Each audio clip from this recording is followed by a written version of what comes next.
prediction is Vice President Biden and Kamala Harris are going to be the next president and vice president. All right. And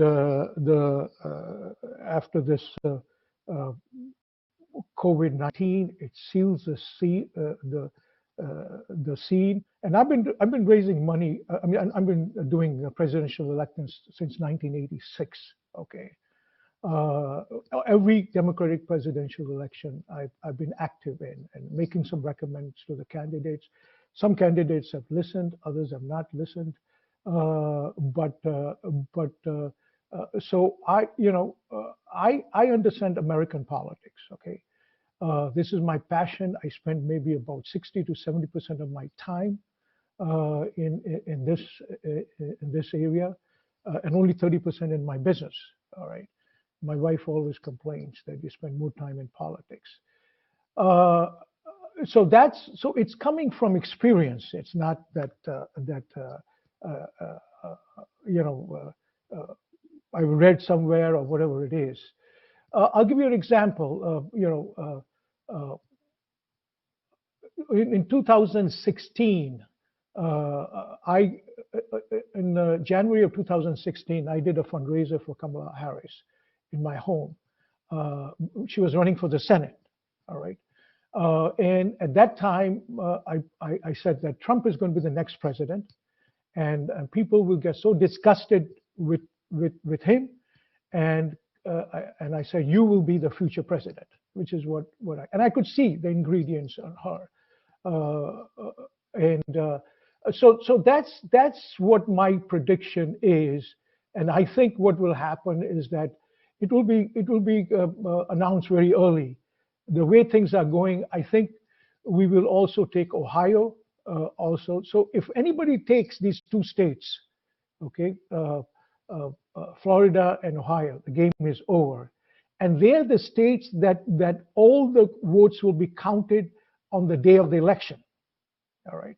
So there's a lot of talk about this pundits who keep saying, well, Trump won't concede, and there's a problem, this, that. It's just for noise. It's just basic noise. They do not understand American politics. They do not understand any areas, about how American politics is done.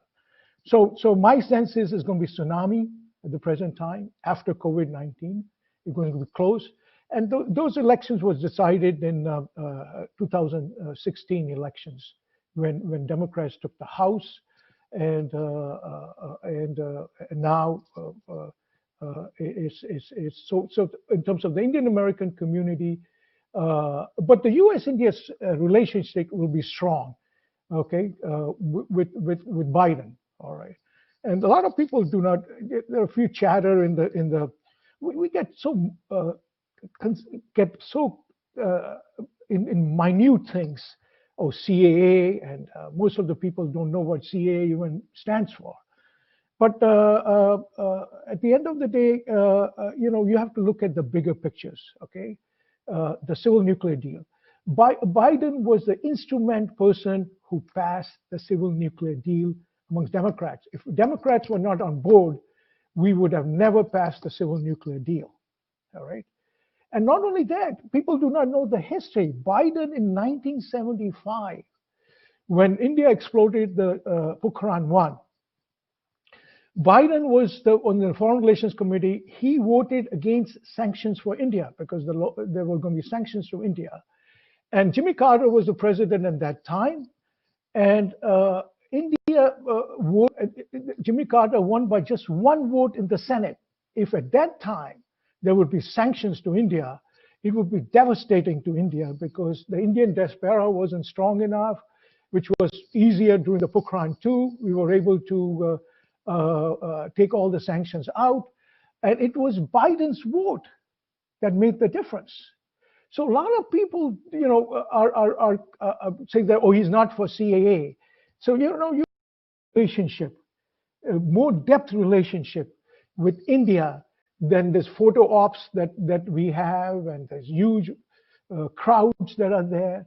But with Biden, there is going to be much more closer relations. And he has openly said that India is critical to United States national security. All right. So that's where I see U.S.-India relationship, and also the Indian-American community. You have to realize that at the end of the day, our kids and our grandkids have been made fun of in schools with their accent, their food that they bring, and everything. And Trump has put the gasoline in that fire. All right. So it's also better for our next generation that this is important. And Vice President helped me in the Export Control Act. So what we're trying to do is India to be also NATO +6. Now we have Japan, South Korea, Australia, New Zealand, Israel. So we're trying to get India to be the 6th. Now they are major defense partner. We're moving to make it permanent. Once that law is made permanent, which Vice President helped me when he was a Vice President, Obama was a little cautious, but he helped me at that time moving the law. If that law is passed, I think India will be safer. 350 million Americans will be safe. 1.3 billion Indians will be safe because China will be more careful. Now it's not just words. The law is there, and they will realize that America will have India's back. So those are the bigger issues that we are talking about instead of a CAA. I mean, people talk about CAA. I tell them, what is it, like attack on Bhagavad Gita? What do you mean CAA? It's controversial in India. Okay, so human rights, civil rights is important to the Democratic Party. And friends can disagree, and that's what but the depth will be much more. And Kashmir 370 is over, okay? After the Supreme Court said that internet was free speech, that came in, that calmed the Democratic Party. I usually say there are difference between Democrats and Republicans is one word.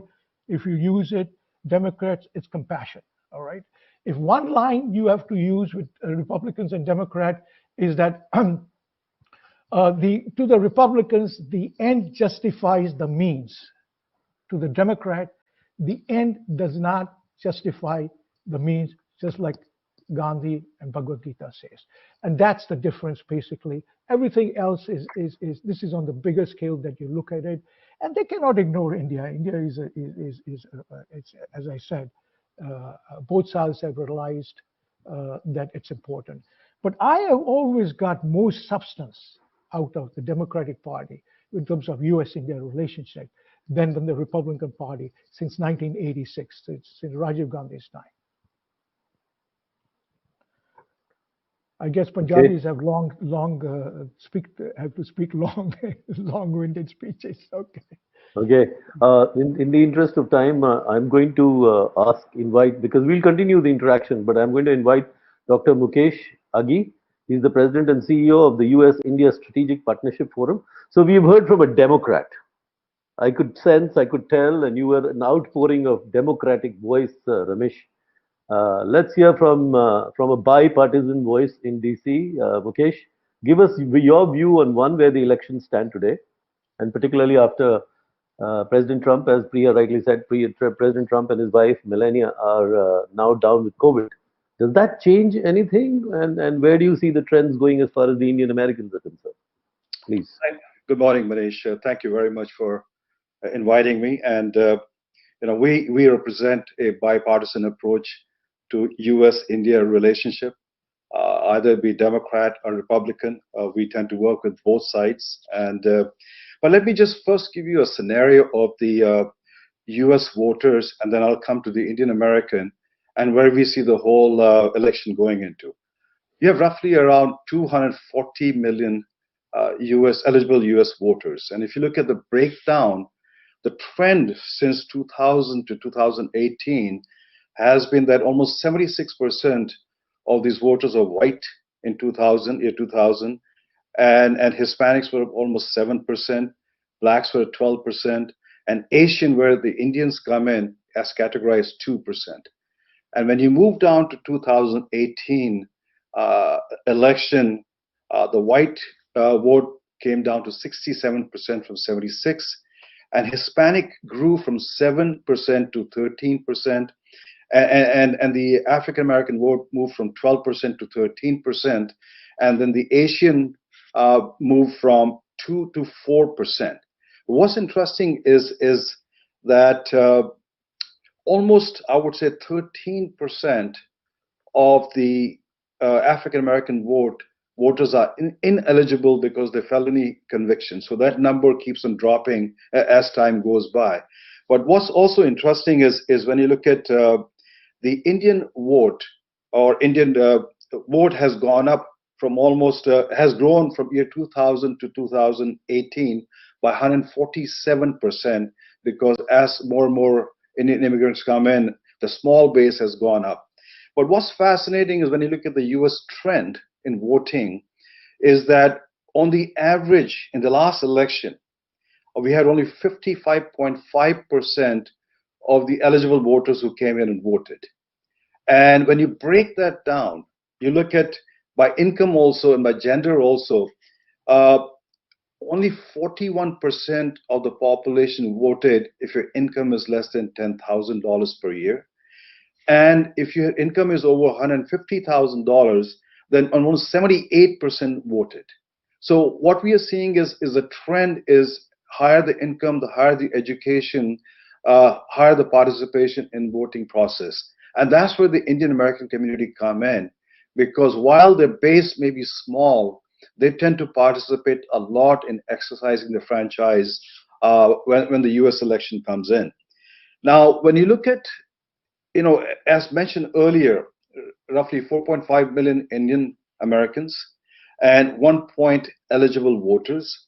And in the last election, we had around 48%, which were registered Democrats, and 22% were Republicans, and 30% were independent. That's the breakdown of the Indian American voters itself. And in the last election, 85% voted for Hillary Clinton and 15% voted for Trump. And the latest survey which we have seen, the trend is that almost 66% of Indian American are going to vote Democrat, and almost 28% are going to vote for a Republican itself. Now, the real crux of the matter comes in is on the election day, who turns up and votes itself. The other factor which is very important to understand is there's a generation gap also coming in. You have first generation Indian Americans who seem to work on the cause of US-India relationship with much more passion, whereas the second generation Indian American who were born in the United States, their connect with India is not as passionate as the first generation. And so their issues on voting pattern shifts. While and if you break it down, the first generation Indian American tend to focus a lot on US-India relationship, be it security, be it immigration, be it healthcare, or be it investment. Whereas on the second generation, what we are seeing is that they tend to focus more on domestic issues itself. And so that trend seems to continue as that generation picks up. I would say the other factor which is important to understand is that the Indian Americans are the largest contributor on a per capita basis on election funding. In the last election, 2016, we did an analysis. Almost top 300 Indian American contributed over $35 million in political campaigns. And that number seems to go up and up and up. Now, where do we see the election coming, the results coming in? I think the health crisis which the president has gone through, and I would say Republican Party is going through, is definitely going to have an impact on the election results itself. And I would say I would lean towards Ramesh Kapoor's analysis that at the moment the trend is that Biden team will win. The question really becomes is what's the percentage of point they'll win. But as I said, the 30 days, there could be more surprise itself. But as of today, I would say it's the Democrat who can will be the winner itself. And again, as time goes by, the next 30 days, a lot can change. So that's where our analysis, and glad to take any questions as we get into the next point of our panel discussion. So thank you. Thank you. Thank you. Thank you, Mukesh. A very sort of 360-degree picture. Before I move on to my friend Mayank Chaya, who's joining us from the US, and I'm sure he's heavily involved.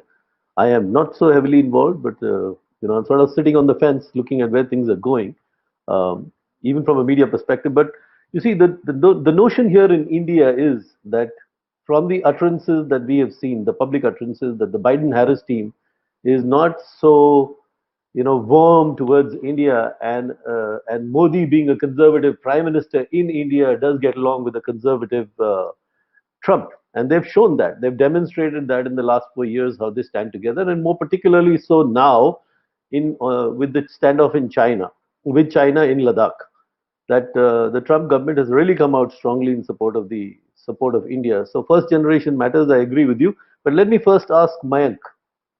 Mayank, what is your view on what's going on with the Indian Americans and the US, and of course the US election outcome, since we are only 30 days away? First of all, thank you very much for allowing me to be here. I'm an outsider journalist. I observe things, don't express too much opinion on these things other than when I write my edits or columns. But I'm struck by it's nothing to do with what we are discussing right now, but I'm struck by the irony that as a world we have been laid low by a real life virus and forced into a virtual reality that we are all in now. So we have to recognize that. And I think we are perhaps in the midst of a completely new world caused by a real life virus. I wanted to put it out there. In terms of the way Indian Americans are approaching this election, the first thing that struck me is it is particularly polarized this time. Although the breakup, as Dr. Agi pointed out, is about 66% on the Democratic side and 28 or so towards the Republican side. But if you look at the social media interactions, be it on Facebook or Twitter, you find that the disagreements within the community are pretty intense. I'm somewhat troubled by the fact that Mr. Trump enjoys a near cult-like status within the segment of Indian Americans that support him. And you could easily change the language between Mr. Trump and Mr. Modi without noticing the difference. There is a bhakti moment on for Mr. Trump, and I personally find it rather unsettling, but that's the way it is. I'm always skeptical about whether Indian Americans have the means to significantly sway the election unless the race is very close. And as both Mr. Kapoor and Dr. Agi seem to describe, if it's going to break on the Biden side and it's not going to be that close, then I'm not too sure if Indian Americans would really make a material difference to where it might end up. That's my broad take on the issue. Great, wonderful. That's a ringside view. Amazing. Let me come to Purnima. Purnima Sharma is joining us from Delhi, editorial director, S-Cube. Purnima, what is your view on how you are looking at the U.S. election one, and what do you hear the murmurs in India about the Indo-U.S. relations, which way the Indian American community is thinking of the elections, sitting far away, but give us your view. Can you unmute yourself? Unmute yourself, please. Well, I would like to ask a question first to the person who just spoke before me. I also have many questions because Indian diaspora is what they are thinking, what is their voting behavior, and what are their preferences. Is it what I have question is that is it very divided this time, or there's a sharp division, or because of Kamala Harris for vice president post, her nomination? I mean, has that heavily tilted the voting behavior of Indian diaspora? Who's going to take that question? Do you want to, Ramesh? I want to ask the question to the person who just spoke before me. I'm Mayank. sorry, I could. That's okay. Mayank, yes. Mayank. Yeah. Okay. I'm rather flattered and surprised that in the midst of two heavy hitters, I'm asked that question, but I'll attempt to answer it nevertheless. I don't think it's, as we pointed out, the breakdown is still 66% on the Democratic side and about 28 on the Republican side, which pretty much tracks the way Indian Americans have voted in the past 3 or 4 elections. That's my take. I think the divisions are pretty clear because of the presence of Kamala Harris, who was first seen as an exciting figure when she was announced. But I think people began to discover, at least on the right ideological side, that she may not be as warm towards India as they might have suspected. But these are all the knee-jerk assessments by the community, which is not, I don't think, is as plugged in as the two gentlemen here who have spent their lifetime looking at American politics. So at the ordinary average Indian American level, which I often interact with as part of my job, I think they just go purely by what their gut feel is, and they are these days quite swayed by WhatsApp and Facebook postings, particularly from one ideology. Thank you. I would like to ask Dr. Mukesh Aghi also that, I mean, do you agree with this, the fact that this time Indian Americans are not going to be the trump card for the incumbent President Trump? Well, I think when you look at the Indian American votes, which is 1.8 million, it is very dissipated. It's not concentrated. Okay. And what really happens is when you look at that 1.8 million eligible voters, among the 240 million voters, the impact is very, very minimal. But I think the impact where it is much more solid is because they engage a lot into political campaign. They are engaged a lot in political fundraising. They are engaged a lot in political fund contribution itself. And if you look at today, the Biden transition team is full of Indian Americans itself. So they are having an impact, not just, I would say the impact is not on a vote basis. The impact is more on the influence basis as they try to steer both parties to win in the next election. Let me, thank you, Mukesh. Before I ask Manish to ask his next question, you know, I'm reminded of my time when I first landed in America in '87 and making the rounds of US Capitol. Nobody thought anything of India. You know, we were fraught with the Kashmir and then Khalistan and all kinds of issues. See, today Indian Americans make a very big difference, but it's primarily not so much the vote difference, but the note difference. The capital contributions that we are making, or political contributions that we are making. And certainly in that direction, we have a great influence on both the Democrats and the Republicans, and it's now become very, very evident, particularly in President Trump's era. And later down, one of you can comment on that. But let me come to Manish. Manish, your comment and questions. Passionately tracking American politics, and I speak now from the foreign policy perspective. You see, when Trump came to power in a surprise win in 2016, we at our India and the World magazine did a cover story on the Trump anxiety. Because Trump was an unknown quantity to a lot of us, and he was seen as a maverick, and there were all kinds of stories and legend and myths about him. We in India know Biden probably better. He's been vice president and all, but I feel there is also the Biden anxiety. Why I say this is because, you know, those of us who saw those, you know, got used to this Modi and Trump bonhomie, hug fest and all that, you know, in terms of personality, I mean, my worry is it may be because, it's nowadays foreign policy and politics, interstate relations also sometimes depend a great deal on personality. So the point is this, that when we talk of Biden anxiety, and given the record of, human rights activism and all that, uh, in what way? I mean, this is a question and also a kind of an inquiry that uh, in what tangible ways Biden presidency will affect the stature of India in the foreign policy calculus of the democratic dispensation. And the second point is, the Republicans, to the commitment to India and the nuclear deal. Of course, Biden played a role. It started with the Republican administration. For the second presidency of George Bush, we saw that revolutionary transformation of India's state relations. I would like to ask, maybe Dr. Aghi and Ramesh Kapoor and whoever else want to answer.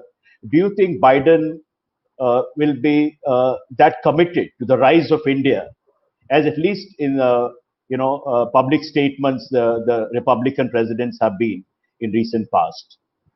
Thank you. Great questions, Manish. Can you come first, Mukesh, and then Ramesh?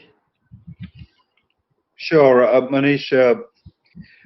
I think the Biden presidency approach will be more multilateral towards India rather than transactional. But that's important to understand because so far under President Trump, the approach has been very transactional, trade deal, no trade deal, whereas I see under Biden it'll be multilateral.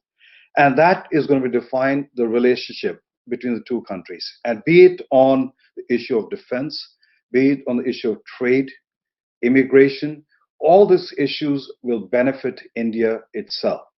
But more important, you have to understand US foreign policy towards India is defined by its relationship with China. And we see US China relationship getting much, much more wider from the perspective of there'll be much more tension, which will grow in. And India plays a very pivotal role between that relationship. And so the concept of Quad, the Indo-Pacific region, will become important. The strategic partnership from a defense perspective will grow very, very strong. It is already growing under Trump administration, but it will continue to grow under Biden. But I think the big difference I see it is that India, US will cooperate much more on clean energy. They're going to cooperate much on health issue. They're going to cooperate much more on immigration issue. And Biden has made a statement already that India is an important partner and it will give India a trade deal rather than withdrawing the GSP, which impacted small exporters from India into the US. So I strongly feel the approach will be multilateral under Biden rather than transactional. Ramesh, continuing on Manish's question, does it really matter today? You have to unmute yourself, Ramesh. Unmute yourself, please. All right. See. Yeah, but I just want to add to what Manish said. Does it really matter today who becomes the president? Because India remains very important and, as Mukesh said, pivotal to US, particularly in the Indo-Pacific. Yeah, I agree. As I said, India is important, and that's one of the reasons where the Indian community also become important. But let me just go back to other than just the numbers that Mukesh was talking about. What people don't realize the trickle-down effect that the Indian community have. We are doctors, we are entrepreneurs, we are deans of universities, researchers. So there's a lot of trickle-down effect that Indian community generate, other than just money, other than just the participation.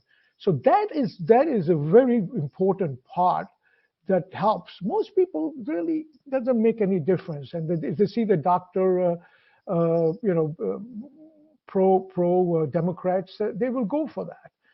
And now that also what happens is that now that Kamala Harris is on the ticket. All right. People look at everybody. It's like Bobby Jindal when he was the governor. I remember all my friends saying, "Oh, you know Bobby Jindal, he's a governor." So that type of relationship will always be there. For example, let's give an example for Obama. On all purposes, Obama was white. Okay, he was raised by a white mother. He was raised by a white grandfather. All right. But what happened is that what happened is that the blacks 95% embraced him as one of their own. The whites did not embrace him in that ratio. All right. So the same thing is what I told people talk about just little things about are they CAA or other things are there.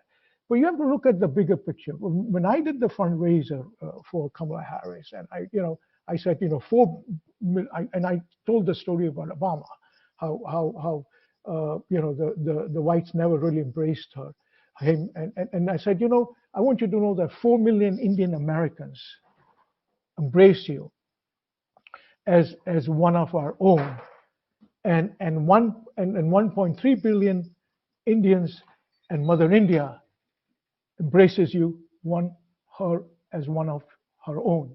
And she put her hands up and she jumped up. She says, yes. She said, you have to remember that all her early days, okay, were being raised by Gopalan,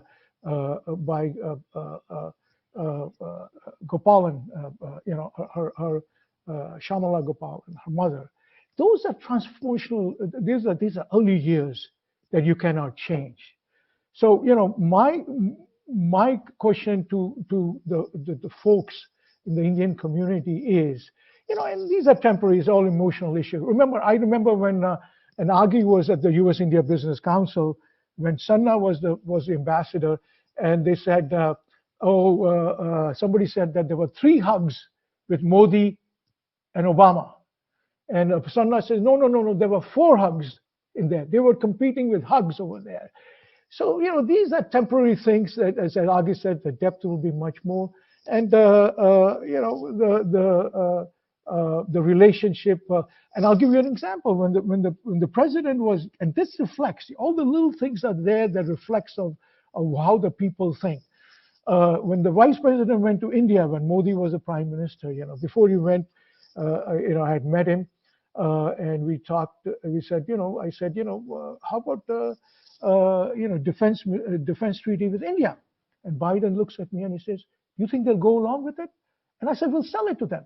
So his ideas are on a different scale than photo ops or huge numbers part of it. And this will be also a wake-up call for Modi, administration not to put all their eggs in one basket. They did that with Hillary Clinton, and then they had to catch up with Trump. They're doing the same thing with Biden. All right. And after Howdy Modi, I was pushing a meeting with Biden in New York. Okay, I could arrange it, and but the couldn't sell it to the ambassador Shringla was excited about it. He thought it was a great idea, but he couldn't sell it to Jay Shankar over there. So these are the views that are there that they have to start being more understanding American politics. And unfortunately, the external affairs over here in the Indian side does not understand the American politics at all. We had the situation with Jaipal, okay, where meeting was canceled. The meetings have to be, you do not cancel a meeting because the chairman of the Foreign Relations Committee, all right, Engel was there. You do not cancel, it was Jaipal was there. She was a little emotional about Kashmir and human rights. She probably felt being Indian American, how can India do that? She had not well read about Kashmir and the story about Kashmir for 30 years of terrorism. So, and then all of a sudden you cancel the whole meeting, all right? You do not cancel, this is what they have to understand, okay? But I guess Agi is more knowledgeable with his doctorate next to him. But honestly, people with doctorates don't make new good politicians. Okay, there's a lot of a lot of preaching, a lot of talk and everything, and so if you want to get things done, you see, I always say perfection is the enemy of good in a democracy. Right? Yeah. You cannot have. You have to look at the bigger picture. So that's what I think. I think what that needs is that the Indian external affairs now they're in a tough spot. All right, they've got to start listening to Agi, listening to me, listen to our folks that are over here, Indian American community that we understand each, instead of preaching and giving speeches. That doesn't get things done. Americans Great. are very practical people. Okay.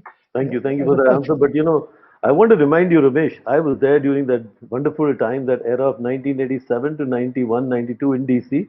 And I know Jaishankar intimately because he was counselor political at that time, and a lot of Indian people, ambassadors and others who went by. I wouldn't say that Jaishankar, particularly since you named him, doesn't understand American politics. They went through the school of hard knocks at that time when America completely ignored India in the Afghanistan, Pakistan context. And the Indian American community, was working very, very hard at rallying the American politics, or both sides, bipartisan behind India. But anyway, we'll come back to that. First, let me move on to very quick, Surya. If you have a quick question and a comment, because we seem to be running out of time, because I know that Venkat always keeps something up his sleeve that he'll throw in, at the last minute. So I'm sure he's got some good questions there. Yeah, Go ahead, thanks, Surya. Manish. I will be quick. My question is to Ramesh Kapoor. Indian Americans generally identify with the Democrats, at least during my time of stay in US 90s and 2000s. With the President Bill Clinton, Al Gore, Obama. But now we are seeing a rise of nationalistic narrative across the world.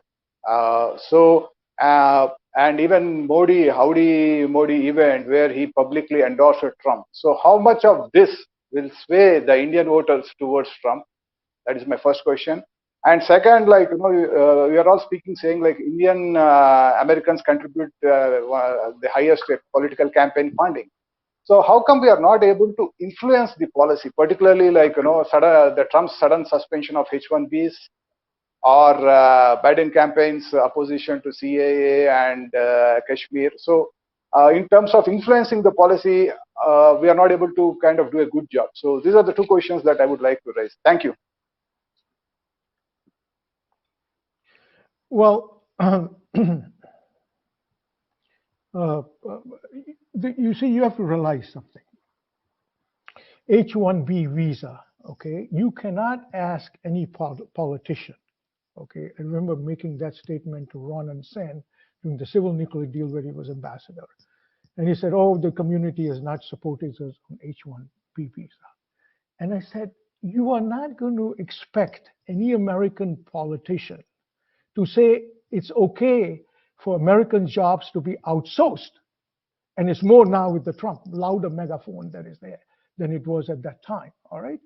So it's not going to happen. Those issues are not going to, and we as Americans of Indian descent are not going to go, okay? At least I do not support on H-1 visa. That's embassy job, somebody else had. It's again, because you cannot tell the American politicians that it's okay for jobs to be outsourced, all right? That's one. The CAA, again, it's human rights issue, okay? It's an issue that is controversial. It's in the Indian Supreme Court. Biden, when I did the fundraiser first with the Jewish community in Boston, and then we did one in the Indian American community later. We raised $2.5 million on the first one, $3.3 million later on.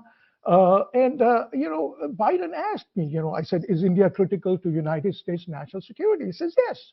All right. And he said that, and then he did put it out on the press after that. They said that. But he says, Ramesh, how about CAA? All right. And I said to, CAA is, it's in the Indian Supreme Court. I said, Mr. Vice President, let them decide. the two states have done it. So again, in India, in the CAA, if India would have done, if Biden would have, if Modi would have said, okay, it's okay for Hindus and Sikhs to do it, but he went around the whole list and everybody, all religions except Muslims. You have 14% of your populations that's Muslims, okay? All right?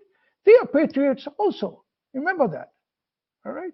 Yes, politically they have moved to the Congress party at that time. They have more clout. They didn't have, but pendulums move, okay? At one time it was moved to the Congress party, and the Muslims had all the support.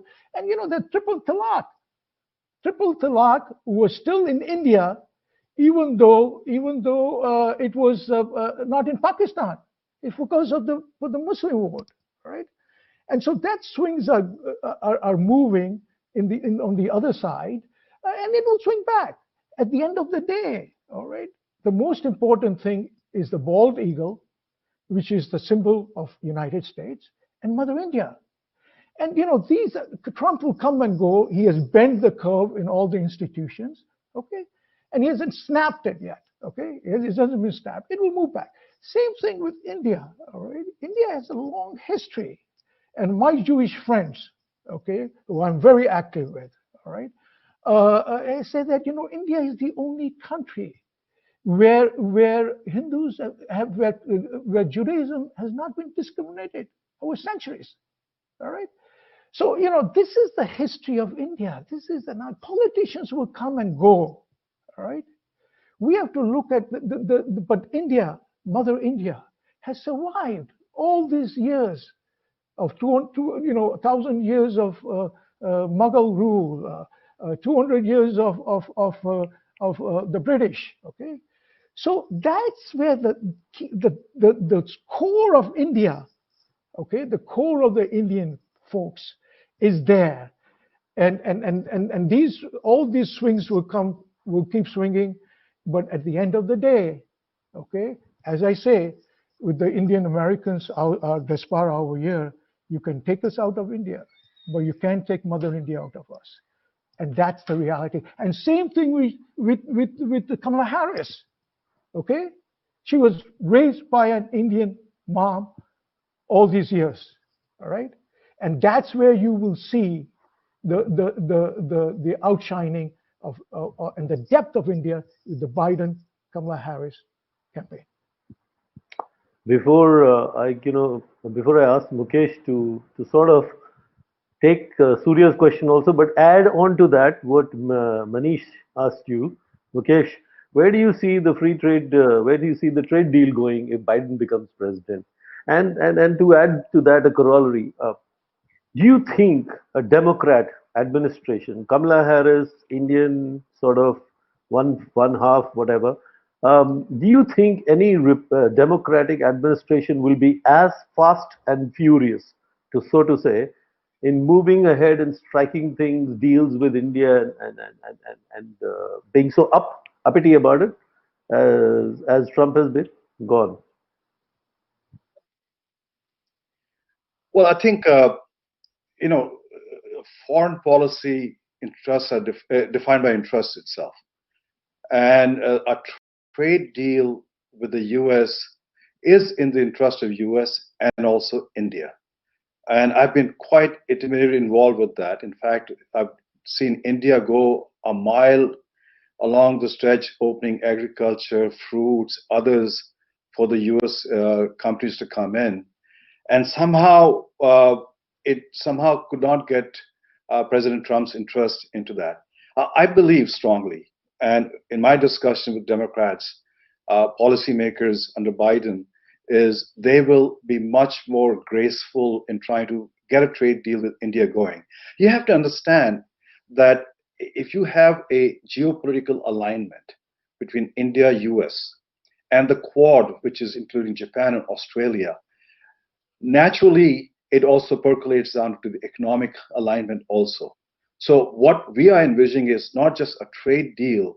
We like to see in the next 4 years at least a FTA being signed between India and the US also. And I think that defines the interest of both countries. But more important is it also kind of unshackles United States from China, especially on supply chain. So to answer your question, yes, we do expect a trade deal happening under the new administration. If it's Biden, it will definitely happen. Great. Let me first move on to our president, Mr. S. Venkat Narayan. I'm sure he has a few comments and questions to ask. And before you conclude, Venkat, I will come back to my question. All right. Okay. Yeah. Can you guys hear me? Yeah. Okay. I strongly believe that Biden, of course, Foreign Minister Jaishankar has said that it doesn't really matter whether Democrats come to power or the Republicans, because there is India enjoys bipartisan support. But I believe Biden, as Ramesh has pointed out, has been very sympathetic and pro-India, and he supported India all along. And when he was the vice president, he came to Bombay and he delivered a lecture in which he said, I would like to see the trade between India and the United States to go up to $500 billion. Today, America is India's biggest trading partner. We enjoy a surplus. It is $150 billion.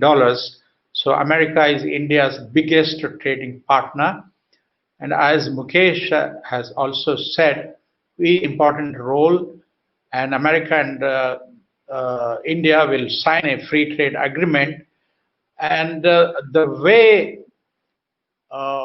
Trump looks at India is quite different from the way Biden looks at India. And Trump has been behaving more like a businessman and less than as a president of the United States of America, the world's only hyperpower. So, and he hasn't really covered himself with glory in the first debate between the two of them.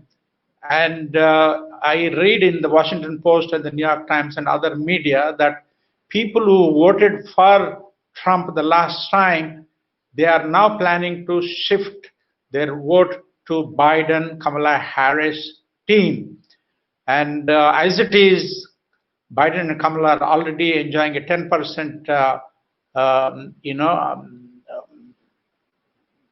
their popular support is 10% more than what Mr. Trump enjoys at this moment. Every time, and he has, the way he conducted himself, the way he downplayed the COVID crisis has been very embarrassing to Americans as well as everybody else. And eventually, coronavirus has caught up with Mr. Trump. We just hope, as Priya and everybody else said, he and his wife get well soon. But I have been saying ever since, I saw Kamala Harris in a press conference, I don't know very much, in April this year, that if I expected her to be picked as the vice presidential candidate. And I have been saying, people who follow me on Facebook, that Biden and Kamala Harris will be the next team in the White House. And I won't be surprised if Kamala Harris, gets the presidential ticket in the next election and she occupies the White House. So I'm not saying this because she is of Indian origin, but I think, the way she and Biden communicate, they look like educated people. They are very dignified in their conduct and behavior. And I can't say the same thing about Mr. Trump, I'm afraid. But anyway, these are personal views. But I just hope that the Indian American community will continue to flourish in the future to come. In the Obama administration, there are more than 40 Indian Americans in the White House. I expect at least 50 or more. As you all know, more than 100 people are fighting in the state and federal elections in America, and a lot of them I hope will win, because the Indian American community is the best educated minority, and the average household income of an Indian American family is twice that of the white American. That's no way to look at things, but it's just that we are better educated, and every year 2 lakh Indian students go to America, spend $6 billion to educate themselves, and more than 1 million Indians go to America as tourists and spend $15 billion. So America today is home to more people of Indian origin than any other country on the planet, and I would expect this to only increase as days go by. And I'm absolutely confident that the Indian American community will continue to wield not just political power, but most of the doctors, engineers, scientists, professors, you name it, the Indians dominate the scene. You walk into the United Nations building and you see more Indian faces than anybody else, that kind of. So I like to think that the November 3rd election will be very exciting, and I will not be surprised if Biden and Kamala Harris make it and win the election. That will be good for India, that will be good for America, that will be good for everybody on the planet. And I want to ask Munish his question before I propose a vote of thanks. Munish, you had a question. Please go ahead. Yeah. My take on this is, look, I was among the people as an individual. In 2005, I met Kamala Harris at a fundraiser at a African American attorney's house in LA, and she said to me, "You're one of the first people who've given me money for my campaign." She was running for the state at that time, and I didn't see that she had. She's a cutout politician. Okay, and in America, you have to be a cutout politician to win something as big as a presidential and a vice presidential ticket. I think in their election, I want to break that myth, and you have to tell me if I'm right or wrong. Both three of you sitting there, Priya, and maybe even Mayank. In the U.S. election, it does not matter what the presidential and the vice presidential candidate are thinking of India. It does matter to the first generation Indian Americans who are on this India-US bandwagon of relationship. That yes, you have to tilt it my way because it does this for me or that for me. But India is still not an issue in the US election for the American electorate. China is. And briefly, if you could just very briefly comment on that, Ramesh and Mukesh, and even Priya and Mayank, very briefly. You have to unmute yourself, Ramesh. Again? Yeah. How about now? Okay. You know what it is that I think my generation has done a poor job of educating our kids of 101 India and 101 Hinduism, all right, or whatever religions are there.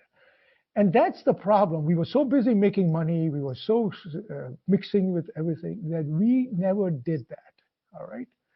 Where our kids were going through tough time in schools and everything, we never showed them how to assimilate, how to be proud to be Indian Americans, like we are.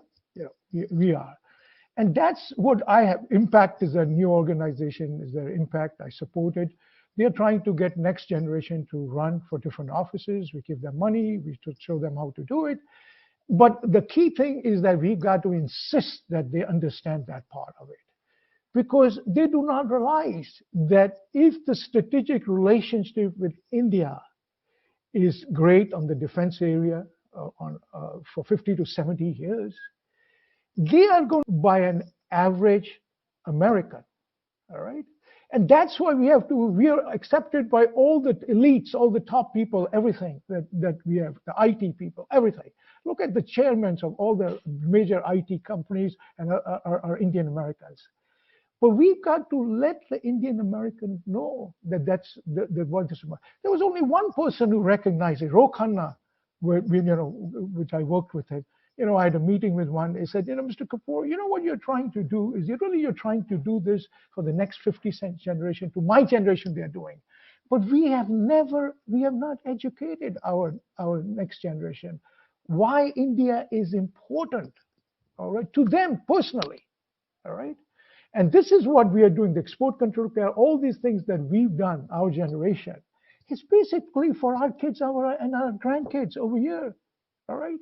What is lost is that once that relationship is good, like Israel is, then our kids and our grandkids will be much more differently looked at. And when Kamala Harris is the vice president, they will look at us as future presidents, future vice presidents, and and that's what is the credibility, and that's what we have to understand.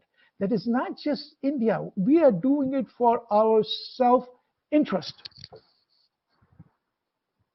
Mukesh, comment on that. My question with regards to China matters as far as US election is concerned for the American population, but India doesn't figure in there. Not with the general public. I mean, no US presidential candidate goes around in the general public saying, "Oh, I'll do this with India." But Trump, for example, or others are saying, "We will do this against China," because now they see China flexing its political muscle and getting out there, out of control. You're right. I think if you understand, the US election is about job creation, it's about healthcare, it's about quality of life, and that's what they focus on. China comes into play because they feel China has been an unfair trade partner, has stolen jobs, stolen IP, and basically had arm twisted US companies into joint ventures which were not necessary. And so China comes into play more and more now because US also needs, if you look at after Second World War, it was Soviet Union as the new frontier to fight, and China is going to become the same. And as China becomes a known enemy, I believe India becomes more important to US politicians also. Today, if you look at US, India have more joint military exercises than any other country in the world. We have the largest caucuses, both on the Senate side and on the Congress side. We have 40 different joint committees set up between the two countries itself. But coming back down to the common American, India still does not matter because it's all about jobs, healthcare, and quality of life. Priya, very quickly, you have been quiet, but with your generation and with what you're doing, what is the technology relationship between India and the US is up and high.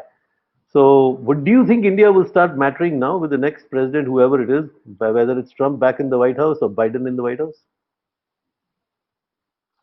Yes, definitely. Because see, with my generation, right, I came in this country in year 2000, and this is my third presidential election in which I'm voting.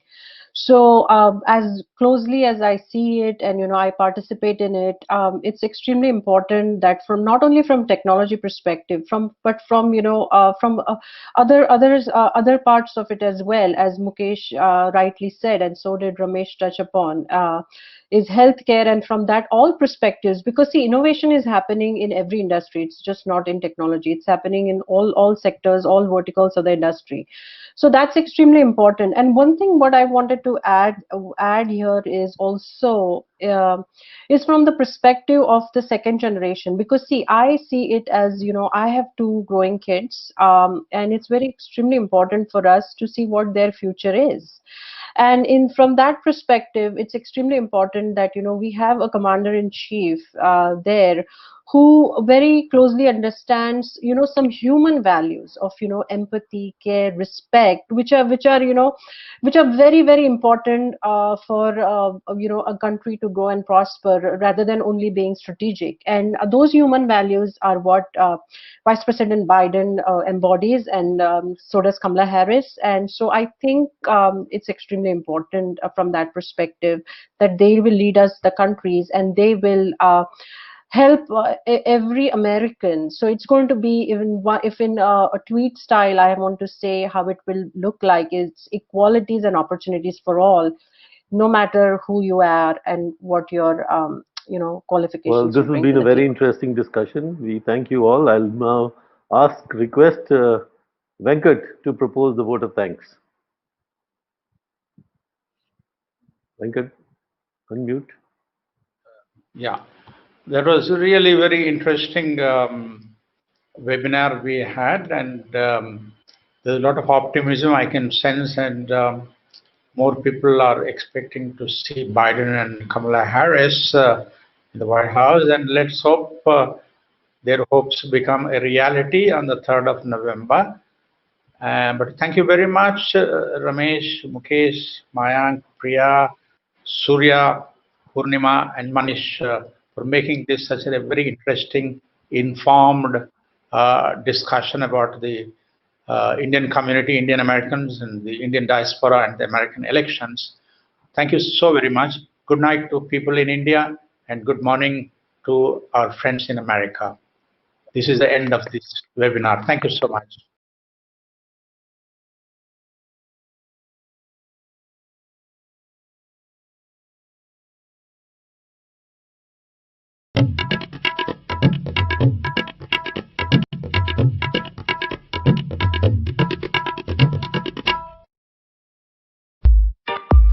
Press the bell icon on YouTube and don't miss another update.